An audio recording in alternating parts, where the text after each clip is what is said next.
मेरे प्यारे साथीदारों, आपका हमारी चैनल में स्वागत है। आज हम देखने वाले हैं ऐसे R of morphine, structural activity relationship of a morphine. तो पहले तो ये हमारे लिए चैलेंज होगी कि मॉर्फिन का स्ट्रक्चर कैसे हम बनाए। तो देखो, हमारे पास पहले ये बेंजीन हुआ करता था। अगर आप देखोगे यहाँ पे, एक मिनट में पेन ले लूँ यहाँ से, सॉरी, ओके।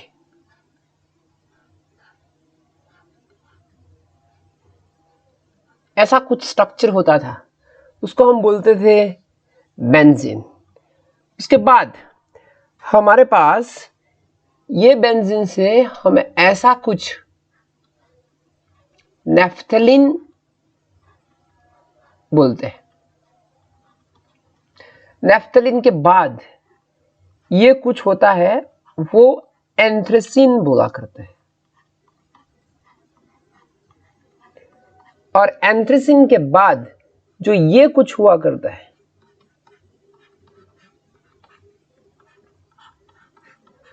उसको बोलते हैं फिनांथ्रिन बोला करते हैं। क्या बोलते हैं उसको? फिनांथ्रिन। ठीक है।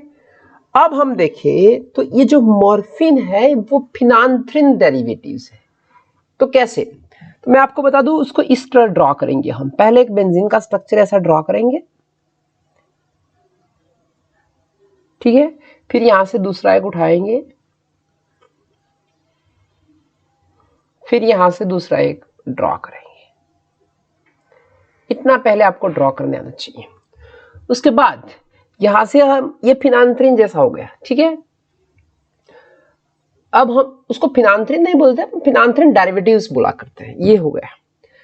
अब ये स्ट्रक्चर जो है वो हमारा एरोमेटिक बेंजीन की रिंग है।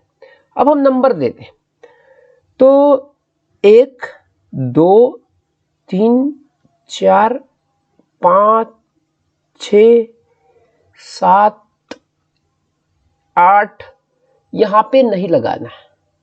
9 10 11 12, और अभी ये आएगा वो 13, and we have this is in 14। ये उसकी स्टैंडर्ड नंबर देने की एक मैथडोलॉजी है। तो हम इस तरह से नंबर देंगे।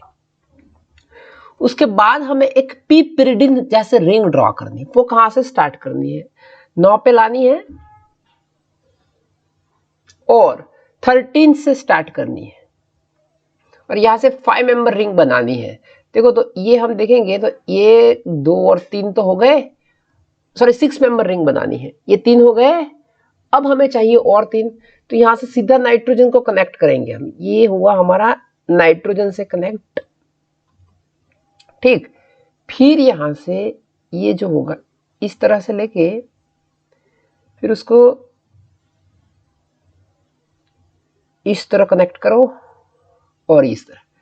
तो ये हो गया हमारा कुछ 5 मेंबर। जो ब्लैक कलर का दिखता है ना, वो हमारा पी पिरिडिन जैसे रिंग है, ओके। और यहां पे अनसेचुरेशन दिया हुआ है, और सारे थोड़े बहुत सब्स्टिट्यूशन में बता दूं। यहां पे कुछ OH हुआ करता है, स्पेशली फॉर मॉर्फिन, उसके डेरिवेटिव में चेंज हुआ करता है। यहां पे भी OH हुआ करता है, ठीक है। तो इस तरह का कुछ होता है। अभी ये 14 तक हमने नंबर दिए थे, अभी आगे देने हैं। तो ये हुआ हमारा 15, ये हुआ कुछ हमारा 16, ठीक। तो इस तरह से हम पूरा नंबर दे देंगे। आपकी मिस्टेक यहां पे होगी, उसको नंबर नहीं देना कंटिन्यूटी में, वो 14 नंबर आ जाएगा। तो इस तरह से आप ड्रॉ कर पाते हो। अब उसकी हमें केमिस्ट्री देखनी है। देखो, तो मैं थोड़ा बता दूं आपको कि यहाँ पे जो है, ये जो है वो डार्क किया हुआ है। अकॉर्डिंग टू स्टीरियोकेमिस्ट्री, जो डार्क चीज होती है वो अबोव द प्लेन होती है, और ये जो है वो बिलो द प्लेन है। वो डॉट डॉट डॉट स्ट्रक्चर हुआ करते हैं, और सारा के सारा कुछ हमारे प्लान में ही, ठीक है। तो ये प्लान जैसा हो गया। ये प्लान के ऊपर की ओर ये कुछ रिंग आती है, वो नाइट्रोजन जैसी, और ये आता है नीचे की ओर जो OH जैसा हो गया। अब हम देखते हैं उसकी केमिस्ट्री कैसी होती है। तो चलो हम चलते हैं उसके लिए।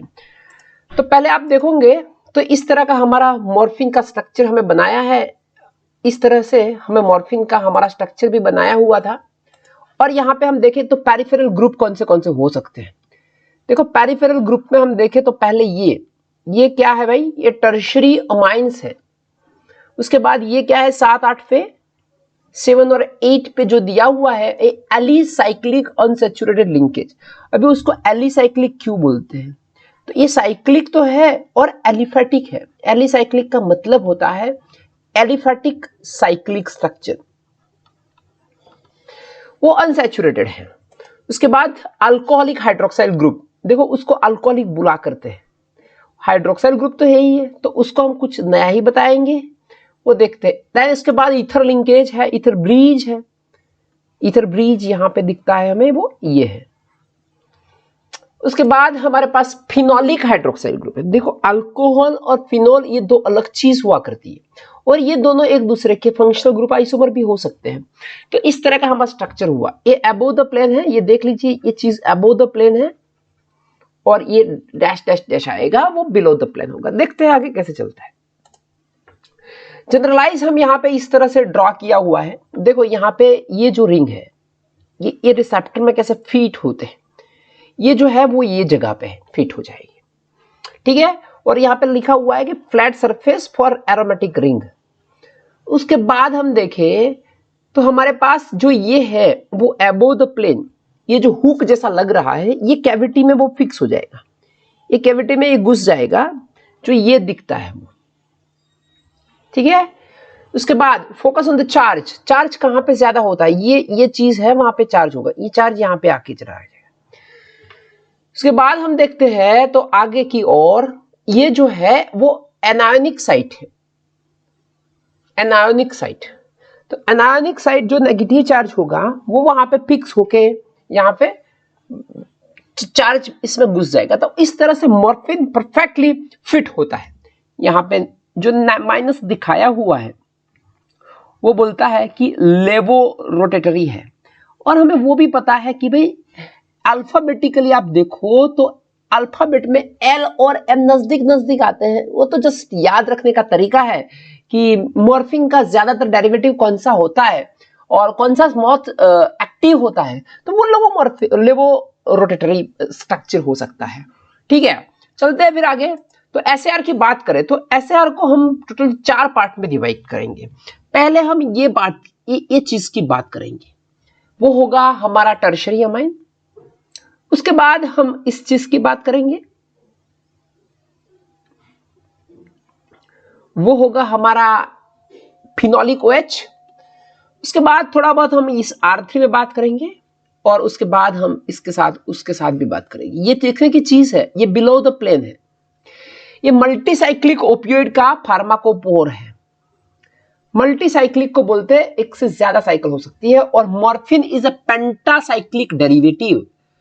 Morphine is a pentacyclic derivative. उसमें हमारे पास डिफरेंट डेरिवेटिव्स होते हैं, उसमें से पेंटासाइक्लिक जो होता है वो मॉर्फिन है। उसके बाद जो टेट्रासाइक्लिक डेरिवेटिव है ऐसा आता है, वो हमारे लिए अभी इंपॉर्टेंट नहीं है पर सीक्वेंस में हम लिख देते हैं।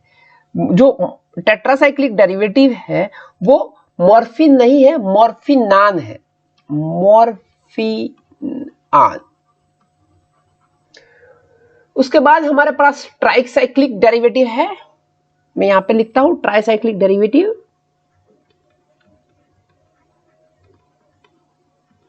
तो वो है बेंजोकिन।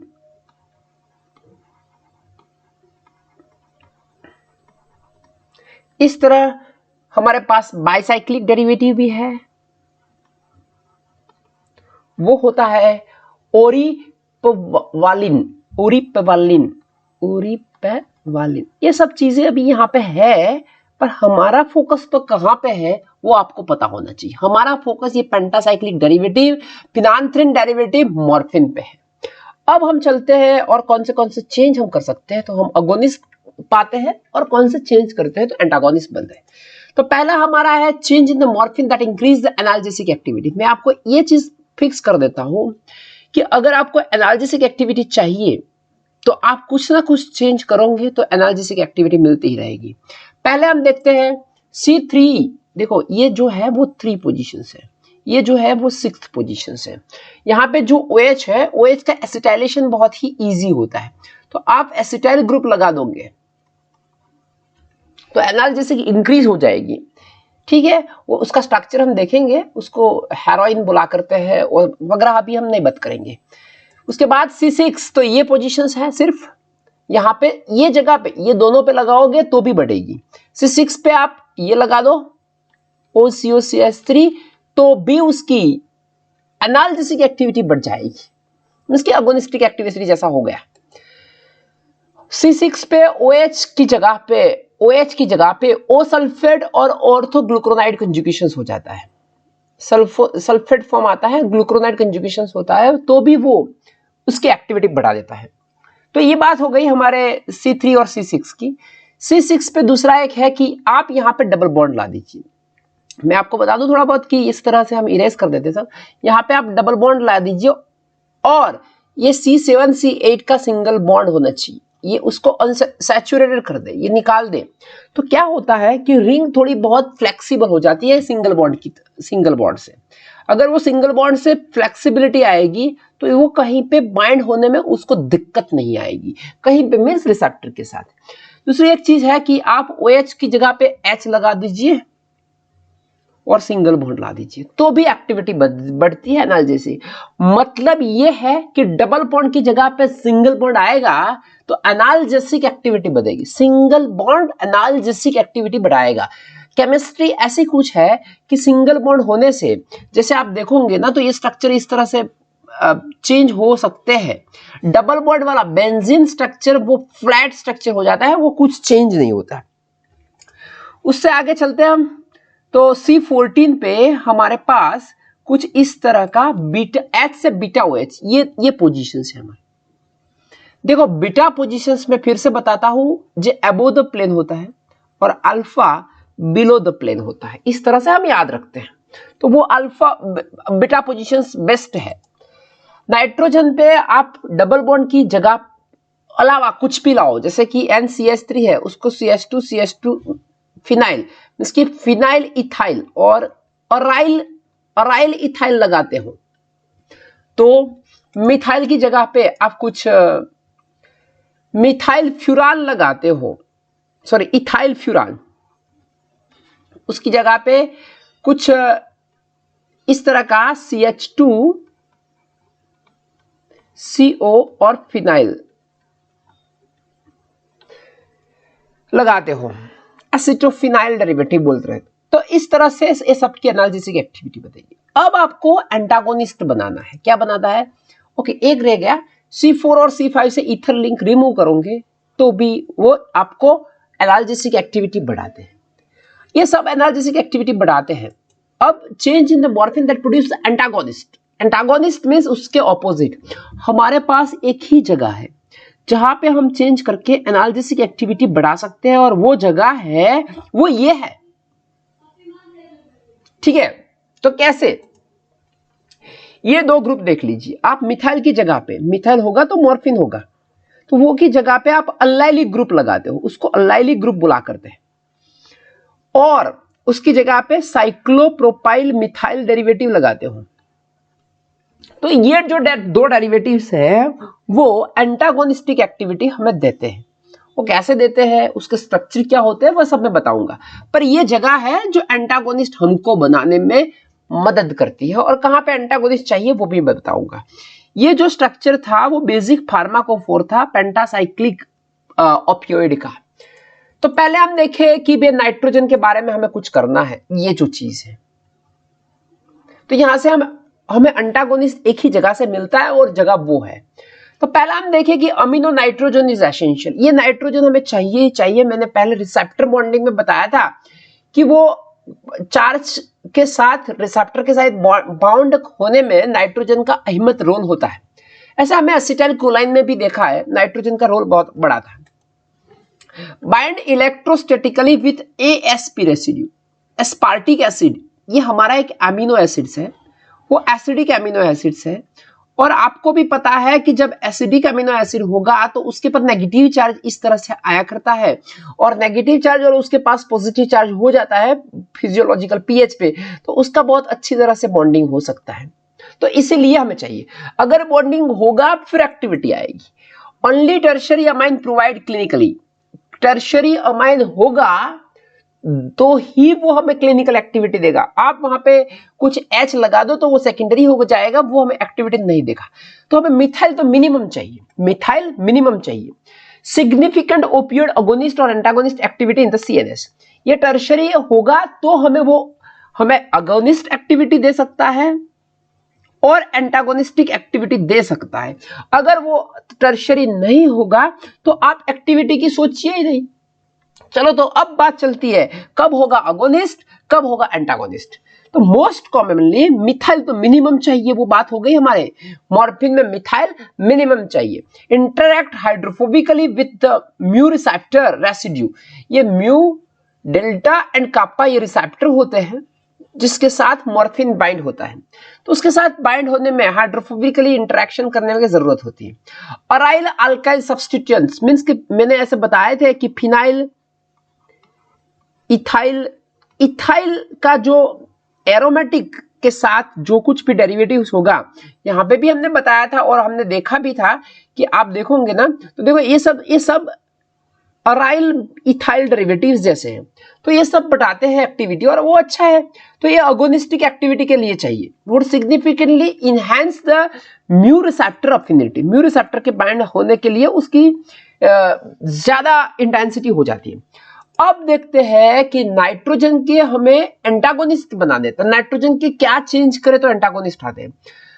तो हमारे पास दो चीज है, नाइट्रोजन सब्स्टिट्यूट टू 3 कार्बन, यहां से आप जो भी लगाओ 3 कार्बन होने चाहिए इस तरह से, और इट्स इक्विवेलेंट 3 कार्बन के जितने होने चाहिए।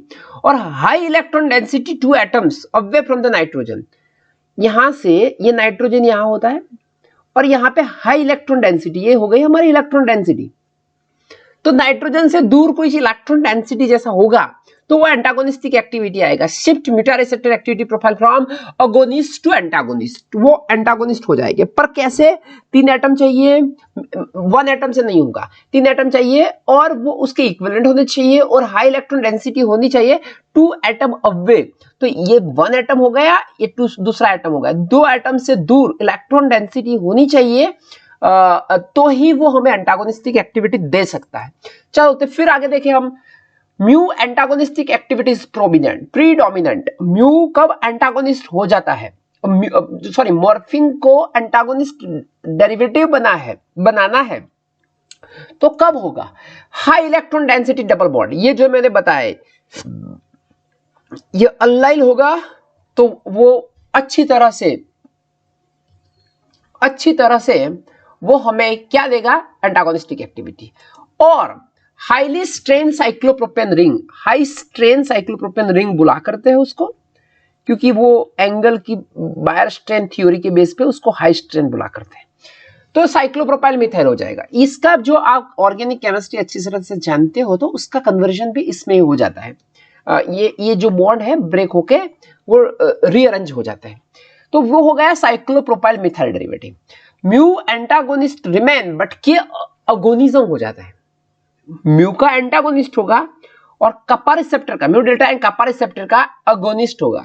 तो रिंग स्ट्रेन इज ईज्ड, थोड़ा बहुत इजी बना देते हैं रिंग स्ट्रेन को। तो साइक्लोब्यूटाइल और ये मिथाइल डेरिवेटिव, और if the allyl moiety is converted to dimethyl allyl, और आप इस तरह से ये डायमिथाइल अल्लाइड डेरिवेटिव बनाते हो तो ये जो है वो के अगोनिस्ट हो जाते हैं। के क्या हो जाते हैं? अगोनिस्ट हुआ करते हैं। तो ये बात हुई थोड़ी। अब चलते हैं कि हमें प्योर एंटागोनिस्ट चाहिए। प्योर, हमें कोई अगोनिस्ट चाहिए नहीं, प्योर एंटागोनिस्ट चाहिए। तो हमें कितने चेंज करने? तो हमारा पहला चेंज होगा यहां से लेके यहां तक, यहां से लेके यहां तक हमें क्या चेंज करना है? तो मैं बता दूं कि पहले देखो 6 पोजीशंस पे डबल बॉन्ड कीटोन जैसा चाहिए। उसके बाद 7, 8 पे डाइहाइड्रोक्सी 6 ऑन, 7 और 8 पे डाइहाइड्रोक्सी चाहिए। 14 पे बीटा बीटा हाइड्रोक्सी ग्रुप चाहिए, 14 पे बीटा हाइड्रोक्सी ग्रुप चाहिए, और ये जो R1 है वहां पे हमें साइक्लोप्रोपाइल मिथाइल डेरिवेटिव चाहिए, और हमें अल्लाइल ग्रुप चाहिए। हमें क्या चाहिए? अल्लाइल ग्रुप। अगर वहां पे अल्लाइल ग्रुप होगा तो पहले देख लेते हैं 6 पोजीशंस पे हमें क्या चाहिए, हमें डबल बॉन्ड चाहिए। उसके बाद हमें क्या चाहिए कि 7 और 8th पोजीशंस पे हमें डाइहाइड्रोक्सी ग्रुप चाहिए। अगर वो वहां पे डाइहाइड्रोक्सी ग्रुप होगा, सॉरी डाइहाइड्रोक्सी नहीं हो सकता क्योंकि हम सैचुरेटेड बनाते हैं ना, तो डाइहाइड्रो ग्रुप चाहिए। डाइहाइड्रो मींस कि हाइड्रोजन ऐड करना है। 6 ऑन और 14 पे क्या चाहिए? OH, और यहाँ पे अल्लाइलिक ग्रुप और साइक्लोप्रोपेन मिथाइल ग्रुप जैसे चाहिए। तो ये डाइहाइड्रो होता है, ठीक है। तो यहाँ से यहाँ तक पे जो चेंज किए उस तरह से हमें एंटागोनिस्टिक एक्टिविटी मिल सकती है। उसके बाद हम चलते हैं R2 में। R2 में हम क्या चेंज करें? देखो, तो ये एसिडिक प्रोटॉन तो हो सकता है, हम बोलते हैं, तो उसमें फिनोलिक हाइड्रोक्साइल ग्रुप और methoxy ether will be found at C3। देखो यहाँ पे ज्यादातर OH होता है और ज्यादातर इस तरह का हुआ करता है, ठीक है। तो phenol is required for binding the mu and kappa receptor. Mu और कपा के साथ बाइंड होने के लिए ये तो चाहिए ही चाहिए, क्योंकि वो हाइड्रोजन बॉन्डिंग जैसा ही स्टोरी इसमें चलती है। तो अब methoxy ether or pro drug, आप यहाँ पे मिथॉक्सी लगाओगे 3rd पोजीशन पे, 3 methoxy morphine is known as what? Codeine. तो ये जो चीज है वो प्रो ड्रग होती है, तो वो 3 मिथॉक्सी में से किस में हो जाएगा? वो 3 फिनोलिक ग्रुप हो जाएगा और CH3 रिमूव हो जाएगा। तो हमें क्या मिल जाएगा? O dealkylation of this methoxy group is activating. ये एक्टिवेटिंग ग्रुप है। कैसा? देखो हमारे पास OCH3 है, उसको कोडिन बोलते हैं। D means remove. क्या रिमूव करना है भाई? हमें रिमूव करना है CH3। तो ये हो गया। ये तो हमारे मॉर्फिन में होता है और मॉर्फिन एक्टिविटी हमें अच्छी तरह देता है। Phenolic OH vulnerable to inactivate the pre hepatic GI and first pass metabolism. Phenolic OH होगा तो वो जल्द से मेटाबॉलिज्म नहीं हो पाएगा, फर्स्ट पास मेटाबॉलिज्म नहीं होने देना। प्रीमैच्योर कंजुगेशंस और three phosphoadenylyl sulphate compromise the viability। Premature conjugations, यहाँ पे ग्लूकुरोनाइड कंजुगेशंस हो जाता है, और 3- जो ग्रुप है वो यहाँ से एडिनाइल सल्फेट के साथ वो क्या है? न्यूक्लियोटाइड जैसा होता है। एडिनाइल फॉस्फोएडिनाइल सल्फेट मीन्स कि वो क्या होता है? फॉस्फोएडिनाइल सल्फेट वो क्या होता है? तो वो हमारे पास कुछ न्यूक्लियोटाइड जैसा होता है, उसके साथ बॉन्ड हो सकता है, और उसके वजह से क्या होता है कि बायोएबिलिटी कम हो जाती है, कॉम्प्रोमाइज हो जाते हैं। फिनॉल का ऑक्सीडेशन हो गया क्विनोन होता है, वो तो हमने ऑर्गेनिक में बहुत सारी रिएक्शंस देखी हुई है। तो प्रोटेक्ट करना चाहिए कि उसका ऑक्सीडेशन ना हो। तो वो किसके प्रोटेक्ट करे? बेस से, क्योंकि ये तो एसिड है, एसिड तो बेस के साथ रिएक्शंस देने के लिए तैयार होगा, तो हमें वो देखना है। दूसरा हमें देखना है कि ऑक्सीजन नहीं आए, ऑक्सीजन नहीं आएगा तो ऑक्सीडेशन होगा ही नहीं, ये बात भी चलती है। तो ये थोड़ी बहुत बात फिनॉल की थी। अब हम चलते हैं R3 पे। ये जो है वो तो सबको पता है भाई, ये कैसा होना चाहिए? बीटा पोजीशंस होना चाहिए। देख लेते हैं भाई ये कैसा। Multicyclic opioid currently on the market have either 14 beta H और 14 बीटा OH होना चाहिए। 14 beta position is more important. H और OH होने चाहिए। H होता है तो भी चलेगा, OH होता है तो भी चलेगा, उसकी स्टीरियोकेमिस्ट्री का हम दूसरे वीडियो में देखेंगे। Provide the B and C is a cis और इक्विवेलेंट कॉन्फ़िगरेशंस। ये हो जाएगा ऊपर की ओर, ठीक है, ये भी ऊपर की ओर है। तो देखो ये दोनों हो गए एक साइड, सिस में ऐसा ही कुछ आता था, एक साइड होनी चाहिए। तो सिस कॉन्फ़िगरेशन हमें चाहिए, तो ही वो अच्छी तरह से बाइंड हो पाएगा। Addition of 14 beta OH 2-3-fold increase opioid activity by increase penetrations. अगर आप 14 पे बीटा पोजीशंस, 14 पे बीटा फॉर्म में कन्फॉर्मेशंस में OH लगा दोगे तो उसकी एंटागोनिस्टिक एक्टिविटी बहुत बढ़ जाती है और 10-fold इंक्रीज हो जाती है। क्यों इंक्रीज होती होगी? तो वो अच्छी तरह से बाइंडिंग हो पाएगा रिसेप्टर के साथ और पेनिट्रेशन भी अच्छा हो जाता है। अब चलते हैं हम 6 पोजीशंस के R4 पे। तो R4 हमें क्या देता है, impact of 6 substituents, it is tied with 7 double bond. इस 7 डबल बॉन्ड के साथ थोड़ा बहुत डबल सिंगल सिंगल OH जैसा होता है, तो वो उसके साथ टाई अप हुए। 6 alpha OH in natural for morphine और कोडीन। और मॉर्फिन और कोडीन में देखो ये अल्फा है, मैंने बताया था कि भाई अल्फा किस तरह होना चाहिए, नीचे की ओर होना चाहिए, ये इस तरह से है, तो ये नेचुरल फॉर्म में ऐसा है। So believe to engage the hydrogen bond to mu receptor as asparagine. Asparagine वो म्यू रिसेप्टर में एस्पार्जिन के साथ रेसिड्यू के साथ हाइड्रोजन बॉन्ड बना देते हैं, ठीक है। एस्पार्जिन में हमारे पास CONH2 ग्रुप हुआ करता है, एस्पार्टिक एसिड और एस्पार्जिन ये दोनों एमिनो एसिड्स हुआ करते हैं। अब OH निकाल दो तो दिक्कत हो जाएगी, ये तो होना ही चाहिए, जो मॉर्फिन में है वो तो होना ही चाहिए। Loss the drug receptor interactions, होगा ही नहीं, बाइंडिंग ही नहीं होगा। एस्पार्जिन के साथ बाइंड कौन होगा, कोई नहीं हो पाएगा। अगर बाइंड नहीं होता तो एक्टिविटी कहां से आएगी, डिक्रीज 10-fold एक्टिविटी। जितने OH ज्यादा, देखो यहाँ पे OH आया तो बढ़िया हुआ, 10-fold इंक्रीज हो, यहाँ एक्टिविटी इंक्रीज हुई। आप OH निकाल दोगे तो बाइंडिंग नहीं होगा, तो एक्टिविटी कौन देगा। If 6 alpha OH is oxidized to provide alpha beta unsaturated ketone, तो उससे which is an H acceptor than H donor. अगर आप इस तरह से यहाँ पे डबल बॉन्ड और कर देते हो तो अभी ये हाइड्रोजन तो बॉन्ड बना पाएगा, पर अभी ये क्या हुआ कि दूसरे के पास इस तरह से, दूसरे का हाइड्रोजन और हमारी लॉन पेयर दोनों के बीच में इंटरेक्शन होगा, तो अभी ये क्या हो गया, H एक्सेप्टर हो गया। पहले वो क्या था, अगर आप यहाँ पे सिंगली OH रखोगे तो वो दूसरों को H देता था, तो वो H डोनर था, तो हाइड्रोजन बॉन्डिंग हो सकता है, तो दिक्कत थोड़ी बहुत कम होती है। 7-8 डबल बॉन्ड इज रिड्यूस्ड, 7-8 वाला डबल बॉन्ड हम निकाल दोगे तो रिंग बिकम फ्लेक्सिबल। वो तो मैंने बताया कि कन्फॉर्मेशनल हो सकता है, यहाँ से उसकी एंटी गॉथ स्टेगर से बोट स्ट्रक्चर, चेन स्ट्रक्चर, ऐसे ऐसे स्ट्रक्चर का फॉर्मेशन हो सकता है। और जितनी फ्लेक्सिबिलिटी होगी उतना उसका इंटरेक्शंस ज्यादा होगा।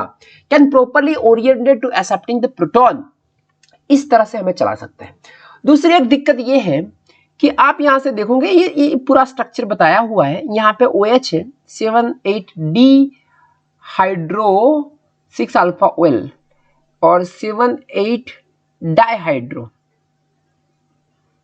यहाँ पे 2 हाइड्रो, डाइहाइड्रो, हाइड्रोक्सी नहीं है ये, हाइड्रो H1। तो उसमें क्या होता है, 6 अल्फा OH होगा तो वो किसी के साथ पे बाइंड बना देगा, बॉन्ड बनाएगा, तो वो मास्ट सेल डिग्रेडेशन करता है।